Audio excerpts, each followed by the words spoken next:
Guys सबसे पहले आप सभी लोगों को हैप्पी न्यू ईयर 2021। 2020 तो निकल गया जैसे भी निकला, बट 2021 काफ़ी बेहतर होने वाला है, हम बस यही उम्मीद कर सकते हैं। तो आज की वीडियो शुरू करते हैं। ये हमारे इस साल की पहली वीडियो है और थोड़ी सी लेट रहेगी क्योंकि आज आप लोग भी मुझे लगता है काफ़ी कुछ एंजॉय वगैरह किया होगा और मैं भी थोड़ा सा बाहर चला गया था घूमने, जिस वजह से टाइम नहीं मिल पाया और अभी मैं आया हूँ थोड़ी देर पहले ही, तो इसलिए जो वीडियो है वो शूट कर रहा हूँ। फिलहाल दोस्तों वीडियो शुरू करते हैं। और जो लास्ट पोल था वो मैंने डिस्कस तो किया था, बट मैं ऐड करना भूल गया था, जिसकी वजह से कोई वोटिंग तो हुई नहीं, तो उसी के को ही फिर से डिस्कस करते हैं। और जो लास्ट पोल मैंने डिस्कस किया था वो ये था कि आप किसी भी रूट पर अगर ट्रेवल करने वाले हैं तो आप किन ट्रेनों को अपनी प्रायोरिटी पे रखेंगे, यानी कि पहली प्रायोरिटी पे आपकी कौन सी ट्रेन रहने वाली है। और मैंने कहा था कि आपको बताना है नॉन एसी ट्रेनों में, तो आपको पोल में देखने को मिल जाएगा कि आपको इंटरसिटी एक्सप्रेस ट्रेन या Janshatabdi express train, normal passenger train, mail express train और सुपर फास्ट एक्सप्रेस ट्रेन, आपको इनमें बताना है कि आपकी फर्स्ट प्रायोरिटी क्या रहती है अगर आप कहीं पर भी ट्रैवल करने वाले होते हैं। तो फिलहाल दोस्तों जो वीडियो है वो शुरू करते हैं और आज की जो पहली अपडेट है उसके बारे में बात करते हैं। आती 08243 और 08244 ट्रेन को लेकर। ये जो ट्रेन है ऑपरेट होती है बिलासपुर और भगत की कोठी के बीच में। और इसी तरीके से एक और ट्रेन जो कि 08245 और 08246 जिसे 46 बोलते हैं, ये ट्रेन है जो कि ऑपरेट होती है बिलासपुर और बीकानेर के बीच में। तो दोनों ही ट्रेनें आपको 9 और 11, पहली वाली 9 तारीख को 9 जनवरी जो ये आ रही है और दूसरी आपको 11 जनवरी को देखने को मिल जाएगी। आप इनमें जो बुकिंग है वो करा सकते हैं। आई थिंक अभी जो बुकिंग है वो ओपन नहीं हुई है, लेकिन जल्दी आपको IRCTC की वेबसाइट पे ये देखने को मिल जाएगी। तो काफ़ी अच्छी बात है, आप अगर ट्रेवल करने वाले थे तो आपके लिए एक और ऑप्शन बढ़ जाएगा। और इस साल हमें रियलिटी में ज़्यादा से ज़्यादा ट्रेनें देखने को मिल जाएंगी। जो ट्रेनें हमें पहले चलती हुई दिखती थी मेजोरिटी में, वही ट्रेनें हमें देखने को भी मिल जाएंगी। और zero base time table I think हमें अप्रैल में देखने को मिल सकता है।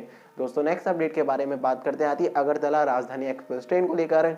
अगरतला राजधानी के रिगार्डिंग मैंने आपको बताया था कि इसकी जो टाइमिंग है वो बदलने की बात चल रही है, मतलब इसका जो रास्ता है उसको बदलने की बात चल रही है। तो अभी फिलहाल जो एक एक्सपेक्टेड टाइम टेबल है, मतलब क्या टाइम टेबल होगी, वो बनाकर रेलवे बोर्ड को भेज दी गई है। और उसमें बताया जाता है कि ट्रेन का जमालपुर पर स्टॉप होगा जो कि 2 मिनट का होगा और जमालपुर के बाद में ट्रेन डायरेक्ट पटना पर रुकेगी। तो इस तरीके से बताया जा रहा है कि इस तरीके से इसका जो रूट है वो रहेगा और जो स्टॉप है वो 2 मिनट का रहेगा जमालपुर रेलवे स्टेशन पर। अभी फिलहाल ये सिर्फ ओनली एक प्रपोजल है, अगर इसको रेलवे एक्सेप्ट करता है तो आपको ये ट्रेन उस रूट पर देखने को मिलेगी। अदरवाइज अगरतला राजधानी आपको जैसे देखने को मिलती है वैसे ही आपको दिखती रहेगी। दोस्तों नेक्स्ट अपडेट के बारे में बात करते हैं कटरा वंदे भारत एक्सप्रेस ट्रेन को लेकर। ये जो ट्रेन थी ये एक टाइम पर चली और फिर दोबारा से बंद हो गई क्योंकि फिर पंजाब में आप जानते हैं किसान आंदोलन चल रहा था। अभी फिर से इस ट्रेन को दोबारा से चला दिया गया है। आज से कटरा वंदे भारत एक्सप्रेस ट्रेन फिर से चल चुकी है। तो अगर आप कटरा जाने वाले हैं तो आपके लिए काफी अच्छा ऑप्शन हो सकता है। काफी लोग जाते हैं विंटर सीजन में, काफी अच्छा रहता है और स्नो भी वहां पर मिल जाती है, तो दोनों काम एक साथ हो जाते हैं। मतलब आप माता के दर्शन भी कर लेते हैं और आपको स्नोफॉल भी देखने को मिल जाता है। तो ये अपडेट निकल कर आती है आपके लिए कि आप अगर इस ट्रेन का इंतजार कर रहे थे तो आपको कटरा वंदे भारत एक्सप्रेस ट्रेन फिर से देखने को मिल जाएगी। दोस्तों नेक्स्ट अपडेट के बारे में बात करते हैं IRCTC की वेबसाइट को लेकर। IRCTC की वेबसाइट और IRCTC का एप्लीकेशन दोनों में आपको काफी बदलाव देखने को मिलेंगे। अगर आपने IRCTC का जो एप्लीकेशन है वो अपडेट नहीं किया है तो कर लेना, क्योंकि आपको वहां पर वो और अच्छा इंटरफेरेंस देखने को मिल जाएगा। अभी तक क्या होता था कि आप जब भी कोई भी ट्रेन को देखते थे तो उस ट्रेन पर पहले आपको क्लिक करना पड़ता था और क्लिक करने के बाद में आपको जिस क्लास में सीट देखनी है उसको सिलेक्ट करना पड़ता था। उसके बाद में वहां पर शो होता था कितनी सीटें दिखा रहा है, लेकिन अब आपको डायरेक्ट दिखाएगा। जैसे आपने मुरादाबाद से लखनऊ के लिए ट्रेन सर्च करी तो आपको सारी ट्रेनें दिखा देगा और साथ ही साथ जो ट्रेनें जिस क्लास के साथ चलती हैं, यानी कि सेकंड सिटिंग और sleeper class, AC third, AC first, AC second, तो ये सारे ऑप्शन एक साथ आपको देखने को मिल जाएंगे और उसमें कितनी कितनी सीट्स अवेलेबल है उस डेट में ये भी हाथों हाथ दिखा देगा। तो काफी बढ़िया कर दिया गया है, क्योंकि अभी तक क्या होता था कि आपको जब आप सिलेक्ट करते कोई भी क्लास तो वो उसी क्लास की आने वाले 7 दिनों की सीटें दिखाता था, बट ऐसा नहीं होगा। अब आपको सारी क्लासों की सीटें एकदम दिख जाएंगी उसी डेट की। फिर अगर आप नेक्स्ट डेट लगाएंगे तो आपको नेक्स्ट डेट की जो सीटें हैं वो दिख जाएंगी। तो इस तरीके से इसको अपग्रेड कर दिया गया है। साथ ही साथ कुछ और फीचर फीचर ऐड किए हैं, खासतौर पर जो आपकी नॉर्मल वेबसाइट है यानी कि आप वेब पोर्टल से देखेंगे तो आपको कुछ और भी ऑप्शन देखने को मिल जाएंगे। जिस तरीके से आपको देखने को मिल जाएगा कि मायना आपको सुबह के क्वार्टर में ट्रेन चाहिए बेसिकली 6 से लेकर 9 के बीच में, तो आपको वो ऑप्शन फिल्टर करने का मिलेगा कि आपको 6 से 9 तक की ट्रेनें दिखाएगा। और भी बहुत सारे बदलाव है, इनके ऊपर डिटेल वीडियो बनाने की जरूर कोशिश करूंगा और आपको एक्सप्लेन करने की कोशिश करूंगा आप किस तरीके से और भी बेहतर तरीके से अपनी जो टिकट है वो बुक कर सकते हैं। तो काफी बढ़िया कर दिया आईआरसीटीसी की वेबसाइट, अब आपको और भी बेहतर अनुभव होगा जब आईआरसीटीसी की वेबसाइट से आप टिकट बुक करेंगे। दोस्तों नेक्स्ट अपडेट के बारे में बात करते हैं टाटा नगर से लेकर। अब टाटा नगर से थर्ड टाइम मैं न्यूज दे रहा हूं कि जो यहाँ पर गुड्स ट्रेन है उसकी कपलिंग टूटी है। अभी मैंने आपको न्यूज दी थी परसों कि यहाँ पर एक गुड्स ट्रेन डिटेल हो गई, फिर उसके बाद में बताया कि कपलिंग टूट गई और अभी फिर से वही चीज हुई है कि यहाँ पर जो कपलिंग थी वो टूट गई, जिसके चलते जो मालगाड़ी थी वो 2 हिस्से में बट गई। और आप देख सकते हैं जो कपलिंग थी वो तो भाई ट्रेन से निकलकर ही आ गई, मतलब जॉइंट नहीं खुला, ट्रेन से निकलकर ही वापस बाहर निकलकर आ गई, यानी कि जो वैगन था वैगन से निकलकर ही जो कपलिंग थी वो बाहर आ गई। तो बड़ी ही अजीब घटना यहाँ निकल कर आती है। हालांकि डिरेलमेंट वगैरह तो कुछ नहीं हुआ, तो ये अपडेट है। अब इसकी जो जांच वगैरह वो होगी, फिर पता लगेगा कि आखिर क्या परेशानी थी इस वैगन में और उसके बाद में ही इसको ठीक किया जाएगा और आने वाले समय में इस मतलब ये जो गलती है वो दोबारा ना हो उसके लिए जो तैयारी है वो की जाएगी। दोस्तों नेक्स्ट अपडेट के बारे में बात करते आती है जिंद और कुरुक्षेत्र के बीच में ऑपरेट होने वाली पैसेंजर ट्रेनों को लेकर। यहाँ पर जो पैसेंजर ट्रेनें ऑपरेट होती थी क्योंकि अभी नहीं हो रही है, 5439, 5440 और ऐसी 5441 और 5442 ट्रेन नंबर के साथ में। तो ये जो दोनों ही ट्रेनें हैं, ये दोनों ही ट्रेनें अब आपको कैंसिल देखने को मिल जाएंगी परमानेंटली, क्योंकि रेलवेज ने इनको परमानेंटली कैंसिल कर दिया है। अब ये ट्रेन आपको वापस से नहीं देखने को मिलेगी और यहाँ पर चलने वाली कुछ और भी ट्रेनें हैं जिनको एक्सप्रेस में कन्वर्ट किया है। तो जाहिर सी बात है कि जो पैसेंजर ट्रेनें हैं उनमें बहुत ज्यादा कमी अब आपको देखने को मिल जाएगी।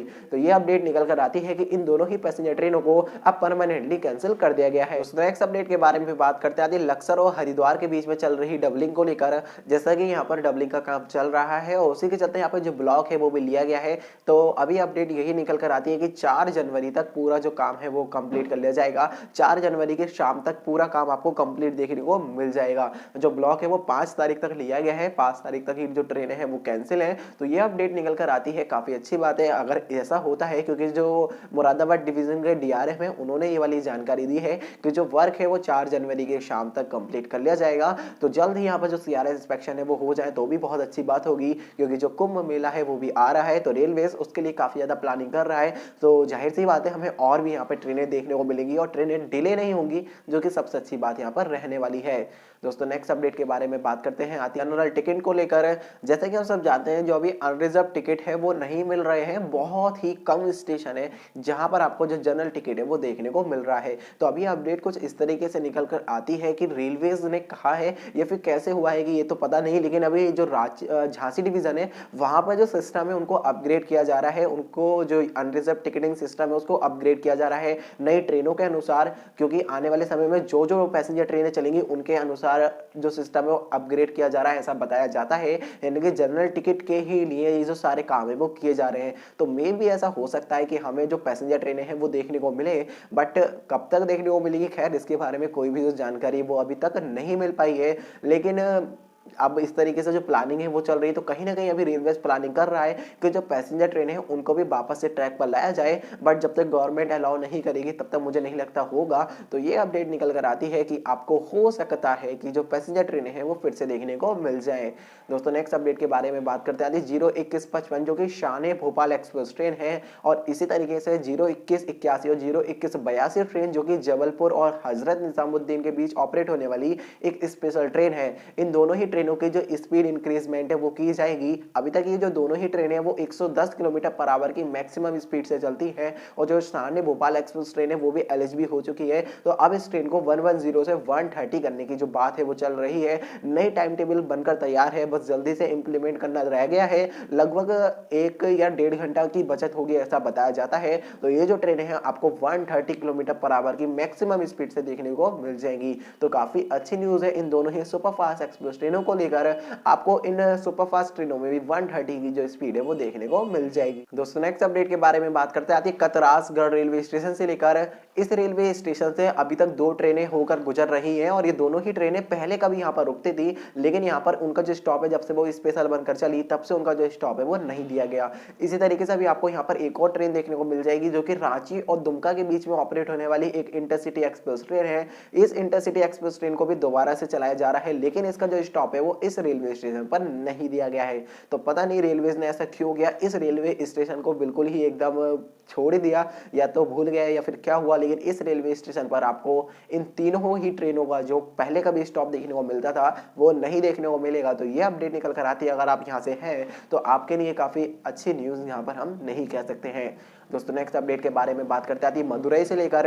मदुरई से ट्रेन गई है, बेसिकली एक जो एनएमजी ट्रेन है वो गई है और ये ट्रैक्टर लेकर गई है और ये जो ट्रेन है गई है बांग्लादेश। तो ये बहुत अच्छी बात है कि रेलवेज इस समय काफी ज्यादा इंपोर्ट एक्सपोर्ट कर रहा है, बेसिकली एक्सपोर्ट ज्यादा कर रहा है बांग्लादेश को, जिसके चलते जो रेवेन्यू है वो भी जनरेट हो रहा है। तो ये अपडेट निकल कर आती है मदुरई से कि एक जो गुड्स ट्रेन हम यहाँ पर कह सकते हैं जो कि गई है ट्रैक्टर को लेकर और ये गई है बांग्लादेश के लिए।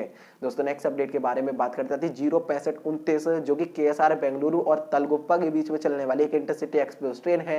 ये ट्रेन अपने रन पर थी तो होता कुछ ऐसा है कि ये जो ट्रेन है कुमसी और आनंदपुरम के बीच में डिरेल हो जाती है। हालांकि डिरेलमेंट की वजह से किसी को भी किसी भी तरीके की जो इंजरी है वो नहीं आई है, जो कि सबसे अच्छी बात यहाँ पर रही है। तो ये अपडेट निकल कर आती है। हालांकि अब डिरेलमेंट कैसे हुआ वो तो सब कुछ बाद में इसकी जांच वगैरह की जाएगी और उसके बाद में ही पता चल पाएगा कि आखिर ऐसा क्या रीजन था जिसकी वजह से जो डिरेलमेंट है वो हो गया है। तो ये अपडेट है यहाँ से लेकर कि यहाँ पर भी आपको जो डिरेलमेंट है वो देखने को मिला है। दोस्तों नेक्स्ट अपडेट के बारे में बात करते हैं मुरादाबाद डिवीजन से लेकर। मुरादाबाद डिवीजन में जो भी पैसेंजर ट्रेनें चलती हैं वो आपको अभी भी नहीं देखने को मिलेंगी, क्योंकि ऐसा बताया जाता है मुरादाबाद डिवीजन के द्वारा कि जो प्रपोजल था वो भेजा गया, लेकिन जो स्टेट गवर्नमेंट है उनकी तरफ से जो अप्रूवल है वो नहीं मिला। यानी कि स्टेट गवर्नमेंट ने अप्रूव नहीं किया, कहीं ना कहीं रेलवेज ने कह दिया होगा कि भाई हम तो अप्रूव कर देंगे लेकिन पहले आप जो अप्रूवल है वो ले लीजिएगा स्टेट गवर्नमेंट से। तो स्टेट गवर्नमेंट यानी कि जो उत्तर प्रदेश गवर्नमेंट है उन्होंने मना कर दिया है, जिसकी वजह से अभी भी आपको जो पैसेंजर ट्रेनें हैं वो नहीं देखने को मिलेंगी। तो ये अपडेट निकल कर आती है कि अगर आप पैसेंजर ट्रेनों के लिए वेट कर रहे थे तो अभी आपको और भी ज़्यादा वेट करना पड़ेगा, क्योंकि इसके लिए अभी भी कोई भी तैयार नहीं है कि जो पैसेंजर ट्रेन है वो चलाई जाए। तो ये अपडेट है कि आपको अभी भी बहुत ज़्यादा वेट करना पड़ सकता है। दोस्तों नेक्स्ट अपडेट के बारे में बात करते जाती है रोहतक और गोहाना के बीच में बन रहे एलिवेटेड ट्रैक को लेकर। यहाँ पर जैसे कि हम सब जानते हैं जो एलिवेटेड ट्रैक है वो बनाया जा रहा है। तो ये जो एलिवेटेड ट्रैक है इसमें जो इलेक्ट्रिफिकेशन है वो भी किया जा रहा है, तो पोल और सिग्नलिंग दोनों की जा रही है। तो अभी अपडेट यही है कि आपको 15 जनवरी तक ये जो पोल और सिग्नल है वो पूरी होते हुए दिख जाएगी। तो काफ़ी अच्छी बात है कि आपको ये बहुत ही जल्द इलेक्ट्रीफाइड देखने को मिलेगा और उसके बाद में यहाँ पर आपको नॉर्मल ऑपरेशन भी देखने को मिल जाएगा ट्रेनों का। दोस्तों आज की जो फाइनल अपडेट है उसके बारे में बात कर लेते हैं। आती है डिस्पोजेबल बेडरोल को लेकर। अभी तक जैसा कि जब से कोरोना वायरस आया है तब से जो एसी क्लासेस है उसमें आपको जो कंबल वगैरह मिलते थे वो नहीं मिल रहे हैं। तो ब्लैंकेट की जो सुविधा थी वो रेलवेज ने बंद कर दी, जिससे जो संक्रमण है वो ना फैले। तो अभी रेलवेज ने कहा है जो डिस्पोजेबल बेडरोल है वो दिया जाएगा। इसमें काफी कुछ शामिल रहेगा, जिस तरीके से आपको इसमें पिलो भी मिलेगा, आपको यहाँ पर हैंड सैनिटाइजर मिलेगा, आपको ग्लव्स भी मिलेंगे और भी काफी चीजें इसमें शामिल की गई जो आपको देखने को मिलेंगी। इसकी जो कॉस्ट है वो 275 रुपए रहने वाली है। अब ये आपके टिकट में पहले से इंक्लूड होगी या आपके पास ऑप्शन आएगा कि आप टिकट पर क्लिक कर दें कि भाई आपको बेडरोल भी चाहिए, वो तो देखने वाली बात होगी। लेकिन इसमें आपको क्या क्या देखने को मिलेगा वो मैं लिख दूंगा डिस्क्रिप्शन में, आप वहां से जाके जरूर से पढ़ सकते हैं। तो बस दोस्तों आज की ये सारी अपडेट आपको कैसी लगी वीडियो मुझे बता सकते हैं कमेंट सेक्शन में। तो आज की वीडियो को यहीं पे खत्म करते हैं, मिलते हैं आपसे कल फिर से एक और नए एपिसोड के साथ में। तो फिलहाल दोस्तों इस वीडियो में इतना ही। अगर आपने अभी तक चैनल को सब्सक्राइब नहीं किया है तो कर देना है, आपको यहाँ पर इसी तरीके से डेली वीडियोस मिलती रहती है और जो हमारा टारगेट है हमें उसको भी कंप्लीट करना है इस ईयर तक सब्सक्राइबर का। तो उम्मीद है आप सब वो करा ही देंगे। तो मिलते हैं आपसे नेक्स्ट वीडियो में, तब तक के लिए bye bye, take care all of you.